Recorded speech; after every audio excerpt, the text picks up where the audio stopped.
Hello, wacky teacherpreneurs. It's me, Amanda Werner, and Jessica Martin is in front of a brick wall, and I am in front of a some sort of grassy field with a beautiful red poppy sitting next to my head. It's about as big as my head. I don't know. Check us out on YouTube if you want to see these strange backgrounds and our fun faces and fun gestures. We're always gesturing.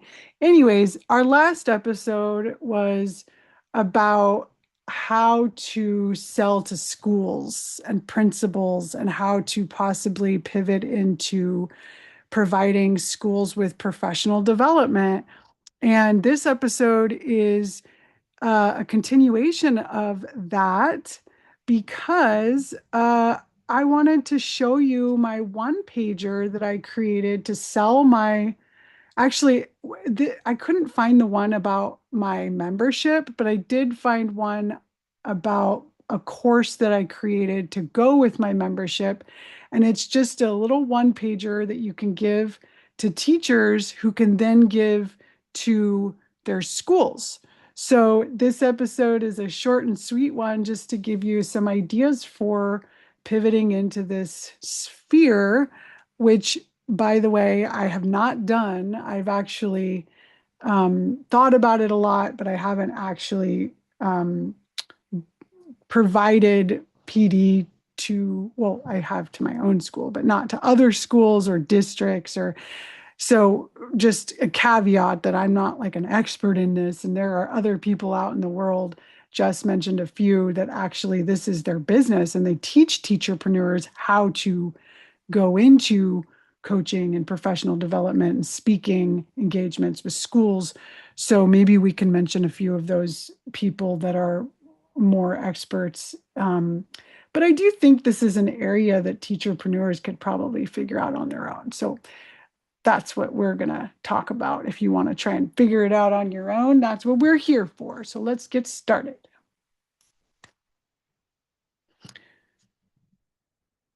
Okay.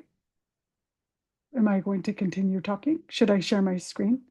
So if you're going to figure this out on your own, I think what we recommend is having a landing page that has your offerings and possibly a little one pager just like the one I'm about to share with you. Okay, so let's look at this. Can you see it? Yes, I can see it. Cool. Okay. So this is a course that I created, and at the time I had Kajabi. I still have all the videos and everything in my computer, but I canceled Kajabi. I don't have Kajabi anymore. And this was before AI too, that I created this. So none of this was written by AI. I kind of love like suddenly finding something. Like I've been going through all my files and things, and like I have like these essays that I wrote in college, and I'm like, this was definitely written by a person, by me, no AI. Okay, so none of this is AI written. It's all me. And so at the top, you see this, it's like a, what's your offering? It was a course called The Empowered English Classroom, a transformational digital course for middle and high school English teachers who want to increase student engagement with equitable teaching practices. Um, okay, so this was back in 2023, I guess, that I was doing this. So it tells the total PD hours. So how many hours of instructional time this will take um, to put this course into action at your school. And then there's, the goals and overview, pricing and payment. And then my address if you're doing a purchase order. And I have an LLC, so my address is in the public, so I'm okay with this. It's here. That's where I live. Don't come find me. I might blur it out because this is going on YouTube. And I actually shut my LLC down. So I actually can't put this anymore legally. So I'm going to blur this out of the YouTube video. Um, so yeah, that's it. Do you have any questions, Jess? No, but like so you made this, but did you actually sold this? This was your course, right? Yeah, this was my course. This was a one pager to sell a course on Kajabi. So Can we yeah, go and this is over just to give people ideas like what you well, I guess you already kind of went over it, but so I see at the very top you have the total PD time. I think that's good to know. I've actually heard this about different TPT products too. Like if you have a big TPT product, always put the time. Like, is this a year-long product? Would this take up like 6 weeks? Because teachers think in time chunks, and so I love that you have that up there. And then you have like a course overview and, everything that people are going to learn. This is very good. I love your bold. There's a lot of bold headings. It's very easy to read. And yeah, a lot of the things on Canva they're flashy and they're hard to manipulate. I love that you built this yourself so you can easily look at it. It reminds me of a professional resume, really, when I'm looking at it. I'm like, wow, this kind of reminds me of how resumes should look. I mean, they should be very easy and clear to read, easy to find all the information. So yeah, thank you for showing this and giving us your address. well, I didn't. I'm gonna blur it out, but you saw my address. But yeah, I do think that not only could you get speaking engagements or like facilitate a professional development on Zoom or in person, you can also, I feel like, sell your courses to schools too. Um, so yeah, I do think it is intimidating approaching schools with this kind of thing. But I think that's part of being an entrepreneur is doing scary things and emailing schools. Like, don't you get like spam emails sometimes from like companies or like consultants that are like offering something? And I usually delete them.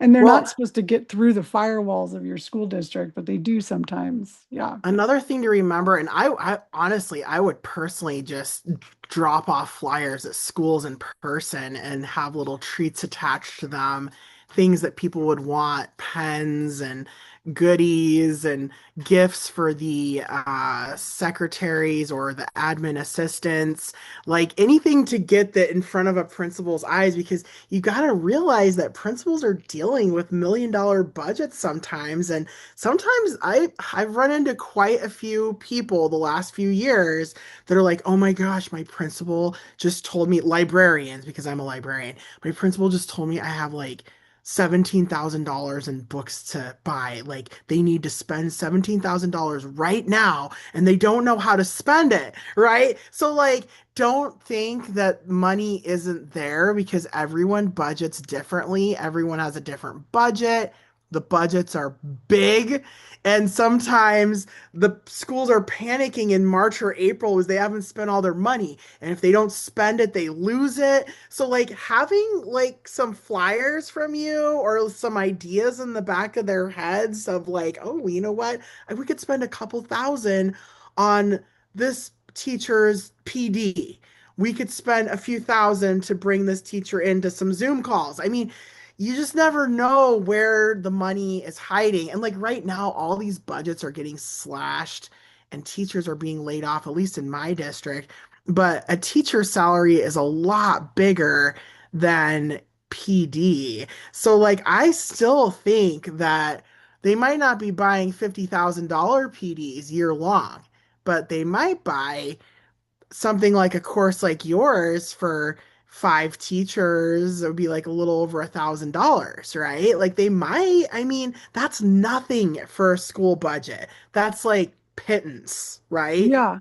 Well, and I do think if you're intimidated by approaching principals and administrators, like just giving teachers the tools to like make it easy for the teacher to share this information with their principal. You know what I mean? Like go through the teachers, like, hey, teachers, I don't want you paying for this out of your own pocket. Like, let's give you this one pager to promote my, my offerings to your administrators or to your district people. I think it's, yeah, a smart way to go too. So, Yeah, Okay, and well, I've been in a lot of schools where they have secret pockets, secret budgets where they already have like $250 per teacher saved for PD in case something pops up, or for like a conference. mhm. And they have a few $1,000s just set aside for professional development. And so like, but if nobody ever asks, that money gets shuffled somewhere else, like to library books, which I think is fantastic. But I mean, that's just me, right? But like there are little pockets of money out there, and I've been hearing so many teachers in the teacher entrepreneur world sort of freaking out a little bit because it seems like there's not a lot of contracts for them next year to come in and push in and do PD and stuff like that. So I think you have to get kind of creative, and this is a creative idea, offering a course to a certain department or certain type of teacher on a certain topic where maybe not everyone in that school is going to buy it like PD, but maybe a handful of people buy it in a department. I mean, it's just kind of thinking outside the box a little bit. And yeah, thank you for showing us. Did you have anything else to show us? No, I mean, I had a purchase. Someone had to made like someone was getting their school to pay for the membership that was a year-long membership, and I had to create like a purchase order, and I just used Canva. Like Canva is such a great tool for creating these things, and I did use a template, but I did try to make it really basic and not too cutesy, because it was more for like high school, you know. But I think you could get a little cutesy with the elementary principles, Yeah, maybe. and I think what's important here is like you do need to have an LLC if you're going to be trying to put your name out to schools. It's probably something that they're looking at, is that people are properly licensed and bonded and whatever else you need to be. I don't know. I don't know if you need an LLC to do You don't think this. so? Nah, I don't think so. Well, you'd need a business license, don't you think? To be Um, collecting money from schools, I think sure, you would need a sure. business license. I, Unless you list yourself as a sole proprietor. yeah, I think Yeah. there's ways to get around that, but Yeah. um, because honestly, like sometimes I wonder why I even became an LLC. It's a $800 a year in California. It's so expensive. Um, and I mean, I know why. It was because I wanted to protect my personal money, and like if you're ever sued, whoever's suing you can't touch your teacher income or your spouse's income. It's only, you know, your very small income that you've made from your business, my business, small, So like that's why I did it, just for legal purposes, but I've never been sued, so it was Yeah, cool. I had one for a few years as well, and that was the idea. It was like I didn't want anyone to take my house away if they didn't Yeah. like my stupid little TPT product. But then I was like, what am I thinking? This Yeah. is so expensive. It was like business licenses and LLC and legal fees, and it was like I think here it was closer to 700 a year. But it was just like, why am I? This is silly. Nobody wants this junky mobile home. I don't even want this junky mobile home. You don't live in a mobile home. What are you talking Well, about? this is when I had my LLC, right? Oh, I okay. did live in a mobile home. And I was Oh, like, I don't want anyone to take it. wow. Okay, I didn't know that. Yeah, did you know my house in the rural place when Anthony was a gold miner? All the houses in town were mobile homes. The whole town Oh, is a mobile home. Like, yeah. that's like I where mean, my the mom's. neighborhoods were nice. They weren't like mobile home parks, but it just happened to be all the neighborhoods. Like we lived in a cul-de-sac, right? And there was no like gate or like mobile home park name. It was just I would say 90% of the houses in this town are are mobile homes. That's like Yuma, where my mom's from, Arizona. Yeah, my Yeah. dad's talked about moving to Yuma. He thinks it's so dreamy there. Really? Yeah, because like the mobile homes are so cheap, and he always talks about selling his mobile home and getting a new mobile home in Yuma. They do have, I mean, there's like really nice mobile home neighborhoods. It's like there's all these different types of mobile home neighborhoods there, and it's all flat, and that's interesting. Okay, well, we're getting totally off topic now. Why are we Okay, talking about mobile homes? just because that's what we do. We are wacky teacher entrepreneurs. Okay. Okay. Namaste. Namaste.